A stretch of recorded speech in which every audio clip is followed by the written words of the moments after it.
It's time to awaken your inner traveler and zip around the world as money is sent to the people who rely on it.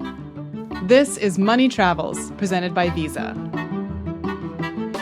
I'm Indrea Viscontis. One of the major innovations in video games has come in the form of immersive platforms where gamers aren't just playing what developers have made for them, but are creating their very own experiences. Here's a passionate fan of Roblox, part of Generation Alpha, to tell us more. Most things generated on Roblox are generated by Roblox users. And it's really set up that way so that no matter what you're interested in, you have that opportunity to pursue that interest, and you have a whole world that you can really discover. And if you don't find something, then you can create your own. The creative aspect really allows you to kind of put your world into other people's world. And I think that's really rewarding when you create something like that and you get to share it with a lot of other people online. Roblox relies on all sorts of different people to keep the game running and functioning how it's intended to function, because there is no set way of playing Roblox. It's not like other games where you have a set thing to accomplish, but it really allows you to choose your own path and to find what you're interested in and do what you want to do rather than what the game chooses you to do. Welcome to Money Travels, presented by Visa. On this podcast, we follow the money as it zips around the world, enabling our fellow humans to survive and thrive. And we talk to the experts who are building the tools that will transform the next generation of money movement. Last time on Money Travels, we explored the online gaming space and the innovations in money movement that are powering it. But there's so much more to talk about. In this episode, we're going to explore how creators are engaging in this space and how online gaming platforms are providing opportunities for individuals to turn their gaming efforts into viable side hustles and even core businesses. Traditionally, gaming has been a closed-walled system with only a small proportion of transactions being micro, and the majority of earnings going to the game developers. But games like Roblox are changing the landscape with an open source system that allows creators, gamers, and developers to become future SMBs, using their skills and followers to enhance experiences for other gamers and earning significant income in the process. In this episode, we're going to explore the state of the industry and where it's headed by talking to Brad Foxhoven, CEO of EverGame Media, and Matt Story, VP, Visa Global Brand Partnerships and Advocacy. But first, let's hear from our Generation Alpha Roblox user one more time. I haven't really played around enough with Roblox's creative engine. It's called Roblox Studio. That's where you make games or Blender, all those modeling softwares. But there's plenty of other options. Like I use other people's games on Roblox to just make my own spaces designed. So I'll build a house, I'll build an 18th century chateau. But you've just so much choice because you can go from just making a little piece of furniture to making a whole game, and you can choose how you want to make that and how you want that to be taken into that virtual world. A lot goes into that aspect of creating rather than just building whatever you're looking to build. You know, people rely on other people in different areas of Roblox to be able to make that work. To learn more, let's talk to Matt Story, VP at Visa Global Brand Partnerships and Advocacy, and host of the What's Your Story podcast. Why is gaming such an interesting space for Visa right now? Yeah, well, I think it's an interesting space for everyone because when you really break it down, half of the world's population plays games. There's so much time spent there. There's so much enjoyment had there. And when you think about the worlds where gaming is taking place, it's probably the most engaging environment that you could be a part of. Gaming is one of the few platforms that you can't multitask. When you're on, watching a particular streaming series, you're maybe listening to a podcast, you're doing these other things, you can multitask and your attention can be split between multiple things. when you're gaming, there is no multitasking. You're involved in the environment. And then I also think about just how gaming isn't just what happens in the game. It's also what happens around the game and outside of the game. Because as we know, many players want to learn about what went into the gameplay. They want to learn about their favorite, maybe their professional gamers or the game developers or creators behind their favorite content. And so there's this world, even when I'm not playing the game, where I'm still engaging in the medium, that also drives interest. And then I think lastly, when you just see the amount of time spent, but also the amount of commerce that's taking place in gaming, it just continues to grow over time. I think that's really interesting how you mentioned the multitasking bit, because I think there's this real misconception that Gen Alpha, Gen Z, and even, millennials have a much shorter attention span than older generations. And in some ways, that's not true if you look at just how much time they can spend in real focused attention when they're doing something they like to do, like gaming. No, 100%. I think the other thing that has been, I think, eye-opening for me, because I've spent for the better part of my career, probably around 15 years, working tangentially to the gaming industry. And what's changed most drastically over that time, and it's really being driven by some of these younger audiences, is it's not as much about the gameplay itself, but it's the engagement it allows them to have with their friends and their communities. So many people are using these not just to say, hey, I want to get to that last level and see what the boss is, or I want to, collect as many of the coins in that experience. Like I used to play Sonic the Hedgehog. It's more about, I want to actually connect with people that have similar values as me. I want to connect with others around the world that have similar interests to what I have. And they're doing that through the game. And the games have evolved to allow them to do it in a seamless manner that really becomes more of a social connection point, which again, you wouldn't expect that if I was having social time, I'd want that to be bite-sized. Like I want to extend that as long as possible. And so the idea of where, previous generations might have, ridden my bike down to my friend's house and we would have played a game of Madden. I'm now able to do that from the couch with someone across the world and be able to connect with them in a way that I never would have been previously. It's interesting. In our household, we've instituted a rule. We have a gaming console, and we essentially don't let our 10-year-old play unless he's playing with someone else. Because we've just found that, it can suck up so much of his time and take him away from the social interactions.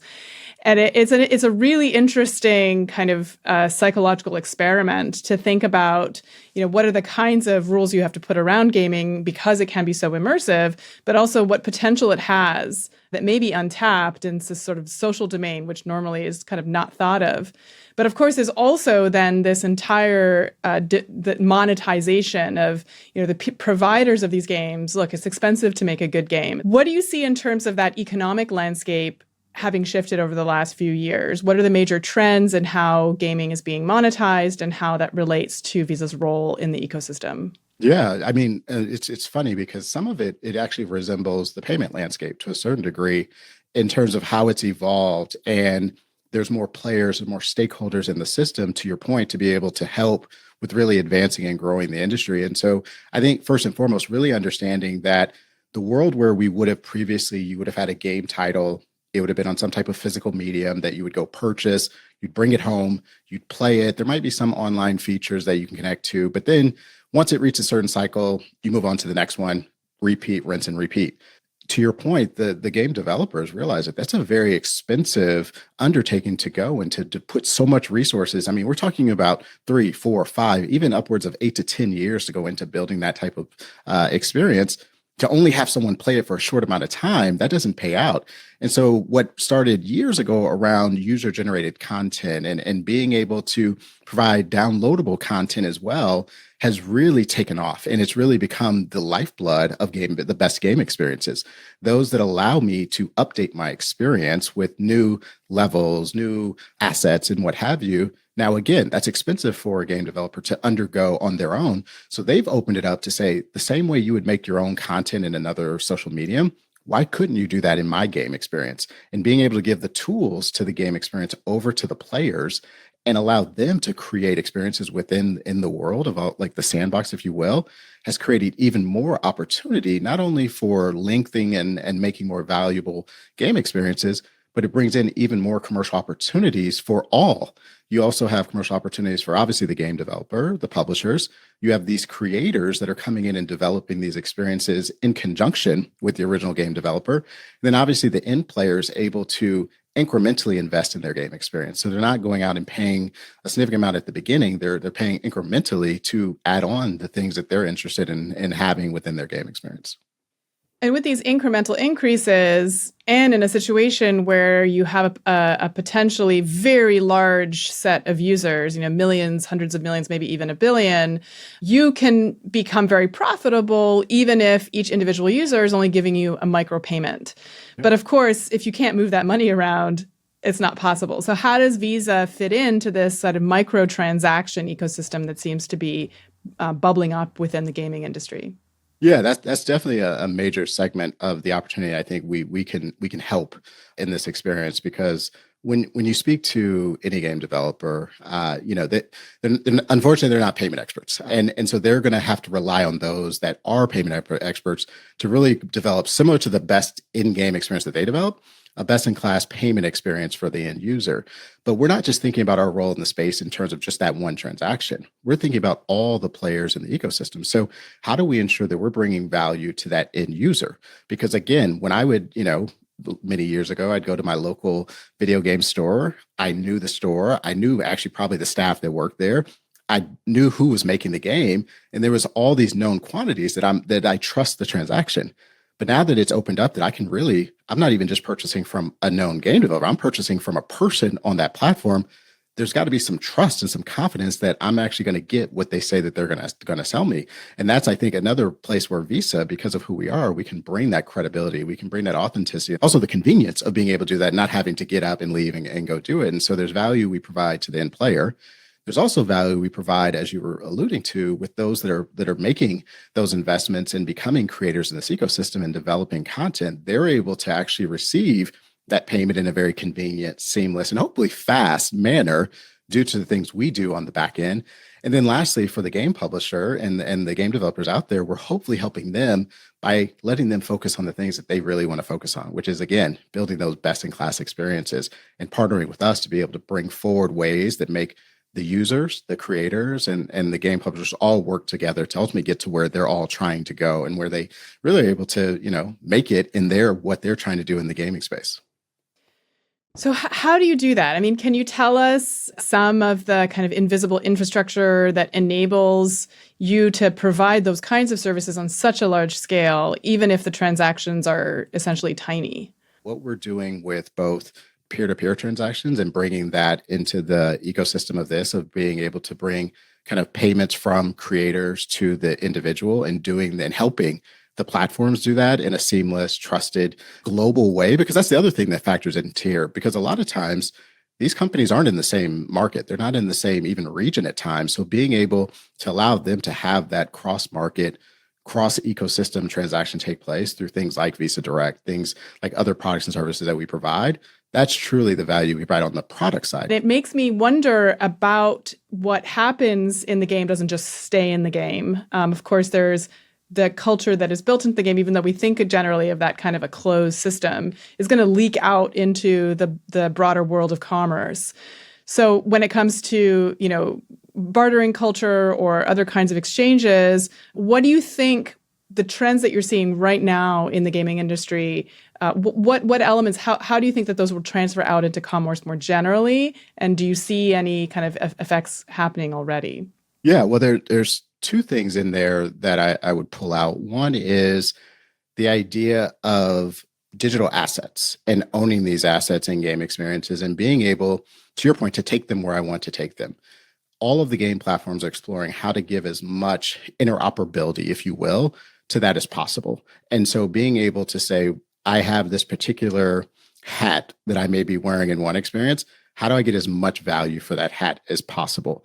And so there's a lot of just certifying that I actually own that, certifying that I can actually take that. And there's a lot of things, again, there could be a role for Visa to help with authenticating and giving the technology that supports those type of things, that gives that interoperability to add more value. You take it a step further and you combine the physical world with the digital world. So let's say I buy a pair of shoes in the real world. why wouldn't I be able to get a digital version of them that I could wear in whatever my chosen virtual world is? And so that's kind of the first, I would say, foray into that, of understanding giving extra value to a purchase. The other way is to think about it the opposite. So how could I actually make something or buy something in the digital world, and a week later, 3 days later, what have you, it shows up on my front step, and I get the physical manifestation of that thing that I either created or I purchased in a digital world. And so I think that's where you're going to see a lot of this value around assets and digital assets and ownership really move. And that's where I would say in the gaming space is definitely leading that. Obviously, it extends beyond gaming. That hits every passion point you probably could think of trying to deal with this virtual versus physical. But gaming is definitely on the cutting edge. So let's shift focus a little bit to the IOC game. What is that, and how does Visa fit in? Yeah, so as part of the upcoming Paris Olympics and Paralympic Games, and again, this is one where we're partnered with them to be a part of, hopefully, one of the world's best experiences that allow players to experience the Olympics and Paralympic Games like they've never been able to before. And we're just happy to be a part of that experience of bringing something that a lot of people are going to spend a lot of time and engagement of throughout the summer, rooting for and cheering for, and giving them an opportunity for them to actually jump into the game and have an opportunity to experience in a way that's never been done before. I really wanted to see what Matt was talking about in action. So I asked Brad Foxhoven, CEO of EverGame Media. It's the first ever live concert on Roblox. Wow. So it's a live actual concert filmed at the Louvre. So we'll be broadcasting into Roblox, and then afterwards there'll be a VOD portion of that. So you'll be able to see that even after the concert if you don't make it. But there's things there we'll be doing to make it really fun and eventful while you're there. Do you see this as being kind of the next generation of integration between what's happening out in the real world on a particular day and time and what's happening in this virtual world? Because, in the past, they've been really pretty separate in terms of time. It's sort of like you can go into the virtual world whenever you want. But this case, like, there is a reason to be there at a certain place and time. You have done a great job of saying that, and we're gonna take this piece and we're gonna use it ourselves for a marketing material, because that was a great synopsis of exactly what we're doing. We are showing the dynamic connectivity between physical and digital, whether it's events, whether it's merchandise, whether it's partnerships and promotions. That is 100% what we are doing with these experiences. So the Louvre is meant to show what's possible with a live event broadcast on a platform like this. It's just never been done. Any virtual concert you've seen to this point has been avatars. They've been animations. Mm-hmm. They haven't been a live broadcast stream. And we are doing it for the first time at an incredible level. Visa is really passionate and values accessibility and bringing, their products, making the world accessible to everyone. Right. That's as much as possible. And not everyone can fly to Paris or wants to fly to Paris and be in front of, be in these huge crowds, paying expensive lodging and travel expenses. But who wouldn't want to be there, kind of feel physically as if they are at the Olympics? And I feel like here you're giving people the opportunity to do that in a meaningful way. That's exactly right. We're really trying to show all the opportunity spaces, and Visa's empowering and enabling that. They're helping bring that to life. Can you tell us how commerce has evolved in the last few years, and specifically how there's been a shift perhaps from the game developers being the primary people who can monetize the time spent on the game to maybe putting some of that monetization in the hands of the players themselves? It's been a fascinating evolution. You go years ago, we were watching again back to that connective piece. Players were building up their player profile or building a virtual space, and then they would sell their account to somebody else. And that wasn't allowed. The game developers didn't allow that, and it bothered a lot of them. Or was it? And slowly they started realizing that these players were valuing what they were doing in the spaces. They were valuing the time they took to build up their character or to unlock a level or to build a virtual house. They recognized that value had monetary value. And now the game developers then pivoted. They said, well, let's start enabling that ourselves. Let's start selling these digital items or assets in this world. And that unlocked an incredible amount of revenue for these game developers, where they were extending the experiences in their games. They were empowering the players inside those games to do more and more things. And then the next stage happened, which was thinking, well, what if we turned around and empowered those same players to be able to monetize their own experiences? What if we gave them the tools and resources to now be participatory in these virtual experiences or communities? What would that look like? And we've seen it firsthand. You're seeing it with Epic's UEFN, Fortnite side of players building their own gaming experiences and monetizing that. You're seeing Roblox just absolutely crush it with empowering the creator community to really allow that opportunity to be able to make their own virtual merchandise and sell it. So that, we always say the last few years has been about the democratization of content. Well, now it's the democratization of the creator community and creator, curated content. And it's only accelerating. The tools are getting better. The distribution levels are getting better. The validation around it is getting better. So the entrepreneurial side is taking shape. These aren't teams of 100 people doing this. This is an individual in the middle of some random town that's now found an opportunity to express themselves, create something, and actually, sell it to somebody else who may find it equally as valuable or even more so. So it's a pretty fascinating thing that's taking shape across the world. I mean, one of the things I kind of love about this is, in some of the ways in which young people used to make a little bit of money, it required them to learn certain skills like money management, like, being nice to the customer and, those kinds of social skills.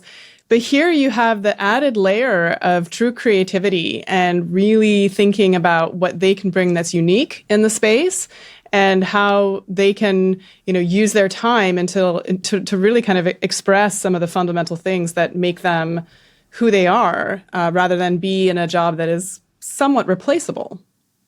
Well, and as a parent, you say, well, I'm going to help them do a lemonade stand on the corner, make some lemonade and learn the value of creating something, making something, selling something, and being, a little virtual retailer. But honestly, that's the neighbor coming by. That's the friend coming by and buying the lemonade. And is it good or not? It didn't matter because they're still giving them a few dollars because they were cute. But now on these other platforms, I'm making a virtual shirt and it's immediately available to the global community. And I know instantly, did that work or not work? Did they buy it? Did they not buy it? The input of education and information is extraordinary. I mean, I think that's been missing in some ways of that optic from the broader populace is saying, well, these, 8, 10, 14, 16-year-olds are now finding this educational element take shape that wasn't available to myself or, my own colleagues when we were young. They're seeing it firsthand and they're having instant feedback. It's not like they send it out there and they hope somebody does it. They put up their little stand, they're selling their shirt, and immediately they're finding out, did it work? Did it not? Why not? How do I adapt and adjust? Do I change the price? Do I change the look? Do I try it again? And then do I find success? So the loop that's being there is so almost instantaneous. It's incredible to watch. Innovations like Roblox are making it clear that innovators and developers in the gaming space are a big part of the next generation of small businesses. Here's Matt Story again to tell us his point of view about this evolution. The toolkits for what it takes to start a business have changed. And so historically, you would have had to think about it in the physical sense of, I'm going to go find a space to set up a shop for, I want to sell t-shirts. And there was a certain level, and I would say a certain bar of entry that you had to overcome, in addition to having the ability to do the trade of what you're going into to be a business owner. And we've always supported that because, again, small businesses are the lifeblood of economies. As we're looking to really help everyone make it in economies, that's really where they start and stop, is small businesses. As that commerce and that business moves into these virtual spaces, that barrier of entry is lowered. And so I'm able to actually create these entities with less investment. I'm able to do it with less understanding of running a business, which is good and bad. It's good because that allows more people to participate and more people to have an opportunity to create a business that is tied to their passions. The bad side is they may not truly understand the implications of what they're starting and how they're going about it. And so the same way we would want to educate a small business owner on how to manage digital payments, we want to do the same thing with creators of helping them understand, how is it that I make it as a business owner that loves creating things in these experiences? Because that's truly the opportunity. Because if we take care of the business side of it for them, they can spend a lot more time on the thing that really lights them up and the thing that really makes them passionate, and where they're hopefully going to grow and be as that entity that's hopefully contributing to the larger gaming world. I sometimes joke with my friends that have kids that are playing on these platforms. And, many times you think about, oh, you're going to get your first job. And that first job may be, working at a local store, paper route. It's going to be developing on these game experiences will be their first job. And being able to say, I've actually monetized my creativity through these platforms. And so that's the type of thing I think that we're enabling and helping bring to bear. With all of these innovations in the tech, creator, and gaming spaces, what's the future of gaming from the money movement perspective? And is there anything that you've observed from, say, players in like the Visa Trading Post or the integration with Livetopia that gives you some indication about what changes might be down the road in the future of commerce? Understanding how does that activity, which seems very natural because we do it in the real world, whether it's re-commerce, whether it's, going to a thrift store, maybe it's selling on, a social media platform. Those are natural behaviors. Why wouldn't we be able to do that with digital assets that we're spending so much time and energy on in the gaming space? Or even take it a step further. How do I take them from the gaming world into another digital platform where I have an identity? Could I take what I'm doing and how I'm going about this game experience and bring it into one of the social video platforms? I think that's where it starts to be interesting of I'm not just limiting it to in one world, in another world, but then you get into how do I then take that somewhere else? And then potentially there's a commercial opportunity for me as the owner of that asset to trade, to sell, to buy the same way that we would in the physical world. So I think that's definitely where we're headed. Now, how long does it take until we get there? I don't have a magic timeline or anything in mind right now. The fact that Visa and other companies are thinking about how to improve money movement across these platforms is going to be great news to our Generation Alpha Roblox user, who has his own thoughts on what needs improvement. There's a lot more than just building and putting a game together to putting a game together. Firstly, you're going to have to find someone to build that for you. And that's going to be done generally from outside of Roblox. So on Discord or other platforms like that. And you're going to need to find someone who is firstly interested in your project and willing to invest into that. And that takes a fair bit of work in of itself. And then once you agree to terms and you come to a fair agreement of how all that's going to work, then you move on to the phase of actually building it. And then you have the scripting or coding part so that you have systems that are functional and that players can interact with. And then you have the separate modeling aspect, which is going to be making like detailed other assets, and then like graphic design, audio. You have like images that you can put in the game, call that decals, that sort of thing. And then there's the payment problem because you need to pay them for what they're doing for you. So that's going to be often through Robux or with real money using other platforms. But when you're doing it through Roblox, there's no set system of being able to transfer that kind of currency to another user. You have to do it through an asset that you have to purchase, or you do it through groups that people can make, and you can put funds into that group and transfer those to people. I think it's fine how it is, but it would be a lot more convenient, especially going into the future and seeing how Roblox is going to evolve hopefully into something bigger in the future. It's probably going to be necessary to come up with some kind of organized system that allows people to conveniently and efficiently, transfer those kinds of funds. But that doesn't exist now. Well, even if we don't know exactly what the future of gaming looks like, this is a landscape that's going to be creating a lot of opportunities for a lot of people. Thank you for listening to Money Travels, and thank you to our guests, Matt Story and Brad Foxhoven, and our Generation Alpha Roblox user. If you've enjoyed this episode, please subscribe and follow the show and leave us a review so that other people can find it. Until next time, I'm Indre Viscontis, and this has been Money Travels, presented by Visa.